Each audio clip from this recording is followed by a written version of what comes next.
Hello students.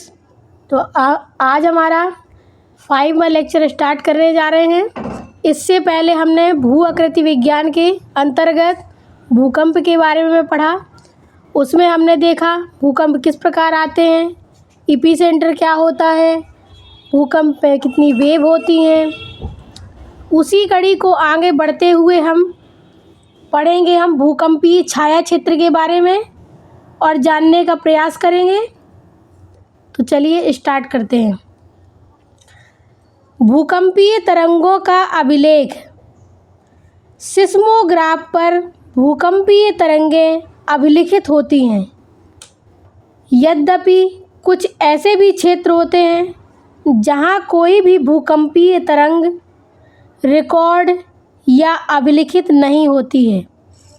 बहुत सी जगह होती हैं जहां पर भूकंपीय तरंगों को रिकॉर्ड किया जाता है, अभिलिखित किया जाता है, लेकिन कुछ ऐसी जगह भी होती हैं जहां पर हम भूकंपीय तरंगों को रिकॉर्ड नहीं कर सकते या अभिलिखित नहीं कर पाते हैं। ऐसे क्षेत्र को छाया क्षेत्र कहते हैं। किसे कहते हैं छाया क्षेत्र?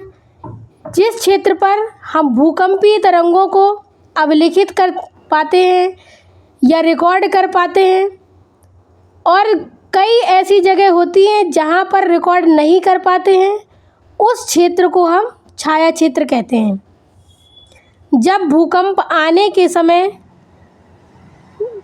रडार गैस की मात्रा बढ़ जाती है, ऐसे में एक भूकंपीय का छाया क्षेत्र दूसरे भूकंपीय छाया क्षेत्र में से सर्वथा भिन्न हो जाता है। तो अक्सर परीक्षाओं में पूछ लिया जाता है कि भूकंप के आते समय, जब भूकंप आता है उस समय किस गैस की मात्रा सर्वाधिक बढ़ जाती है?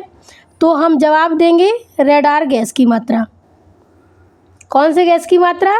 रेडान गैस की मात्रा भूकंप आते समय बढ़ जाती है। अब हम जानेंगे अधिकेंद्र के बारे में। अधिकेंद्र क्या होता है? अधिकेंद्र क्या होता है इस डायग्राम के माध्यम से हम समझेंगे। पृथ्वी के धरातल पर स्थित वह स्थान जहां पर भूकंपीय तरंगें सबसे पहले पहुंचती हैं। कहना चाह रहा है कि पृथ्वी का वह स्थान जहां पर भूकंपीय तरंगें सबसे पहले पहुंचती हैं और फोकस से सबसे नज़दीक होती हैं या लंबवत होती हैं, उसी को अधिकेंद्र कहते हैं।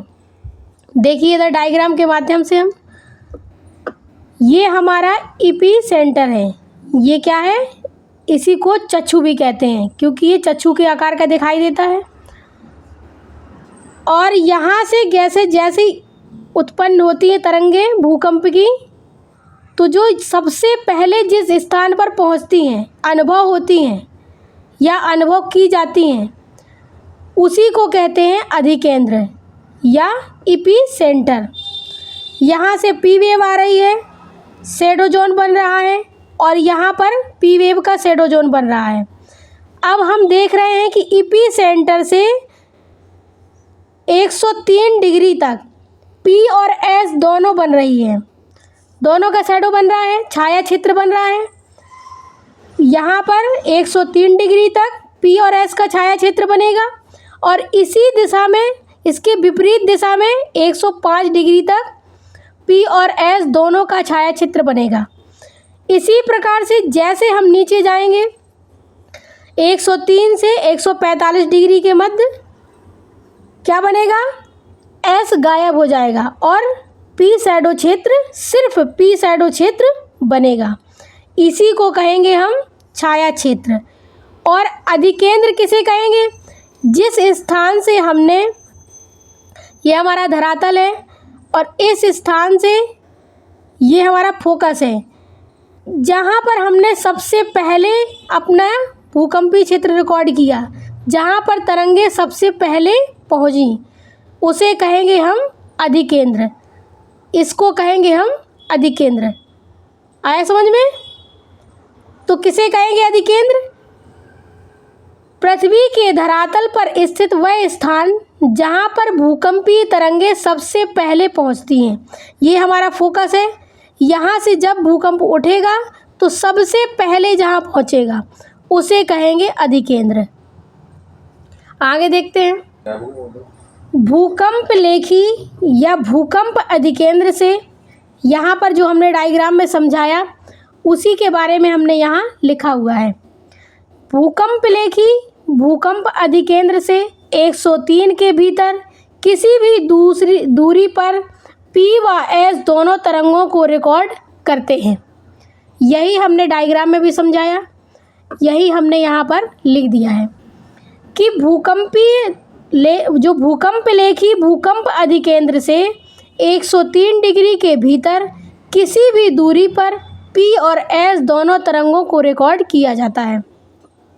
इसी प्रकार से 143 डिग्री से बाहर केवल P तरंग S का आभा होता है। मतलब कहना चाह रहा है कि 143 के बाहर केवल P तरंग को रिकॉर्ड करते हैं, S तरंग का अभाव हो जाता है, S तरंग को रिकॉर्ड नहीं किया जाता।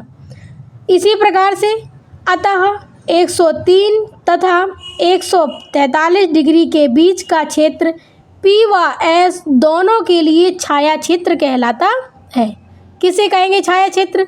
कह रहा है 103 से लेकर 143 के बीच जो P व S दोनों के लिए छाया क्षेत्र कहलाएगा।